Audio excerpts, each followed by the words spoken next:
Number 1. Subway.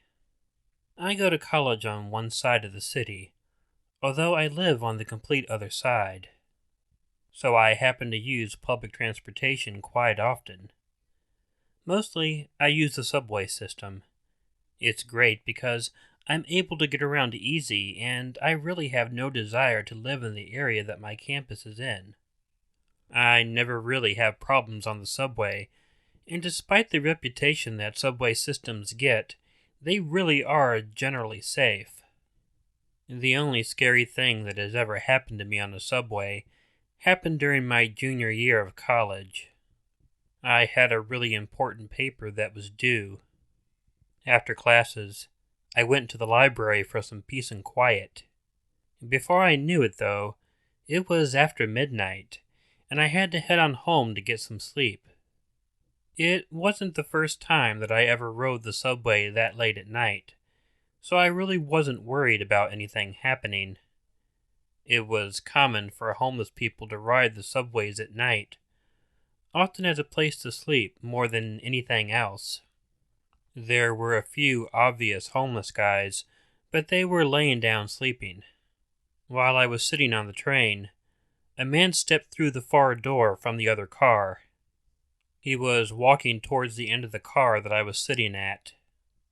He had a Bible in his hand, and he was reading some verse from it really loud.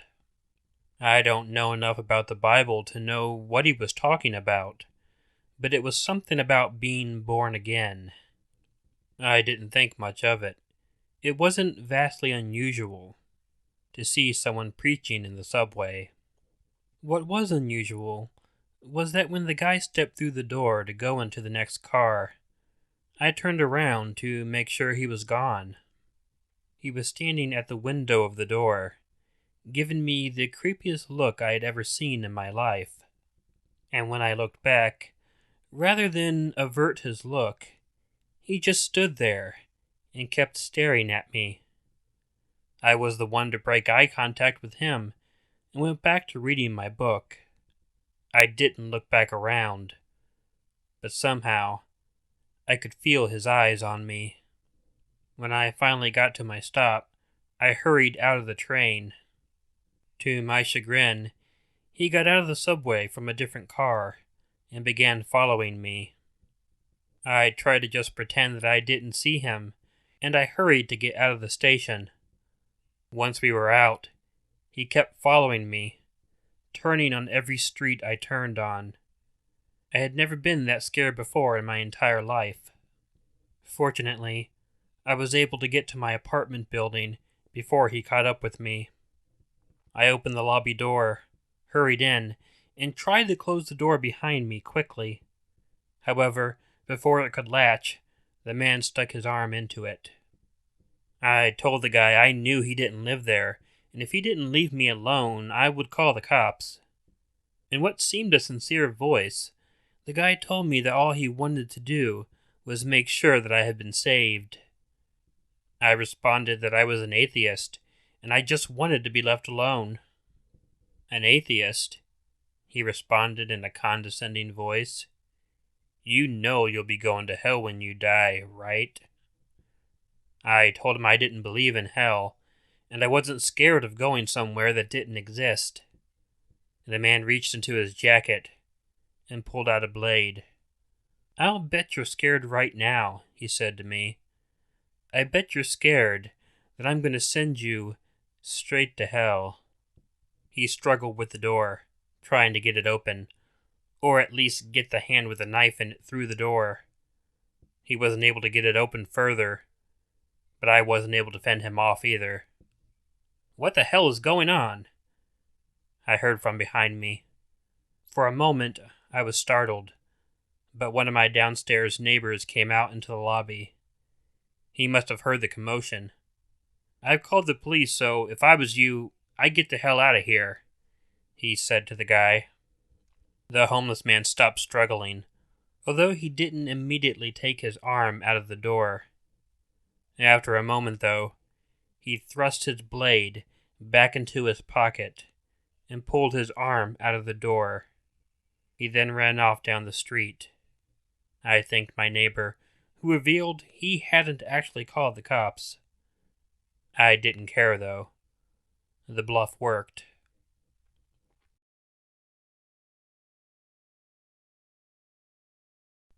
Number 2. The bus. When I was a senior in college, I didn't have a car. I really hated public transportation, but I got to ride free since I was a college student, so I often used it. Even so, crowded areas tend to freak me out. So even if I got out of class earlier in the day, I almost always waited until after rush hour to ride the bus home. However, I wasn't always able to do this, though. This one afternoon, I had to get home early. Honestly, though, because of what happened at the bus stop, I can't even remember what for. I was waiting for the bus, but when it pulled up, it was so crowded that there was no way I could have gotten into it and been comfortable. A few others tried to squeeze their way on it, but the majority of us at the stop didn't want to do that. It was rush hour, and there would be another bus by in likely no less than 3 minutes. If you ride public buses, you probably know that the bus isn't supposed to be in motion if anyone was standing in front of a line at the front. Well, there were several people packed into this area. The driver wasn't closing the doors. He demanded that some people get off the bus so he could go. It wasn't happening. Nobody wanted to get off. I was worried about this because I saw a second bus coming up. It may have appeared to the bus driver of the second bus that we were all still boarding, so we only stopped for a moment. Almost immediately, the second bus driver started back up and moved to go around the first bus. A lady beside me got tired of waiting, it seemed. I assumed she went to walk to the subway station instead, so she started walking across the street in front of the stopped bus. The very moment she stepped past the parked bus, the woman was hit head-on by the second bus that was passing the first. It was a shocking moment, and I could literally feel some of the woman's blood splatter over me. The shock of what I had just seen and felt was overwhelming. I feel bad even saying that, though, because I wasn't the person hit. No matter how scary it was for me, it had to be a million times worse for her.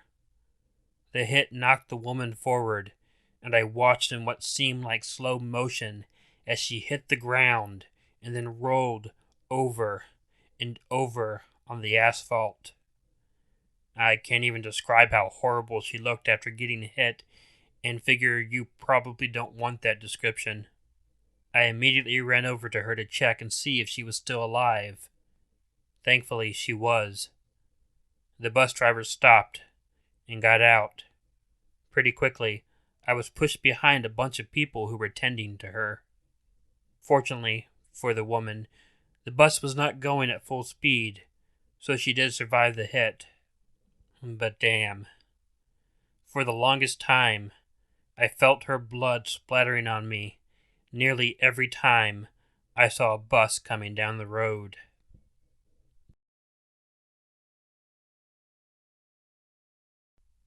Number 3. The train. I was taking the train home after a long day at work. Usually, the trains are pretty crowded. I work a late second shift, however, so it often was nearly empty by the time I was riding home. When I got on the train at my stop, I was able to find a car that was completely empty. I was grateful because I'd have a place to sit down and read until my stop. A stop or two later, another man got on board the train, in my car. He went to the far side of the car and sat down. Although I was happy he was sitting further away from me, I wasn't too happy that he sat in a seat that was facing me directly. And I became even less happy when I noticed that he was staring at me as the train went on. From start to finish, my ride home takes approximately an hour. so I was not looking forward to just sitting there with this weirdo looking at me. However, if you've ever been in a situation like this, you would know how I felt. I didn't really want to get up and move, because I was afraid if I did, he'd just follow me, and that would confirm that he was a creep. I tried looking at my book for a while, but it was hard to concentrate. I did eventually look up from the book when I saw that the guy had been moving around for a bit. I looked up just in time to see him pulling a rubber mask over his face. When he put his hands down, I noticed that it was a Leatherface mask. You know, the killer from the Texas Chainsaw Massacre. I was startled, but I tried not to let it show. I just looked back down at my book. I could see the guy if I looked up a bit, so as long as I could see him, I would know if he was going to do anything else. I told myself he was probably just some creepy jackass who wanted to give me a little scare. I can't explain how creepy it was. He just sat there for the rest of the ride, looking at me through the eye holes of a rubber mask of a serial killer. Each time I raised my eyes just a little, I would confirm that he was still staring at me. My stop couldn't have come quickly enough. When it was getting closer, I got out of my chair and hurried to the exit. While I was standing there, as the train slowed down, I saw the guy get up and begin walking in my direction, still wearing the mask. I groaned, realizing he had more than enough time to get to the door and get off at my stop. He was walking slowly towards the door, not in any great hurry. I just knew that this creep was going to get off the train with me, then follow me and do who knows what. I mean, he may have just been a jerk trying to scare me, but maybe, just maybe, he was a jerk who wanted to do more than just scare me. As the stop came, I saw some movement out of the corner of my eye, and when I looked back into the car, I saw a conductor walking up to the man from behind. As the train came to a stop, the masked man turned around and actually took a swing at the conductor. As he did, I saw two other conductors come into the car behind them. The train stopped and the door opened. I hurried off the train as quickly as I could. I was just one guy. I was sure 3 conductors could handle the creep. I made sure to get away from the train station as quickly as I could.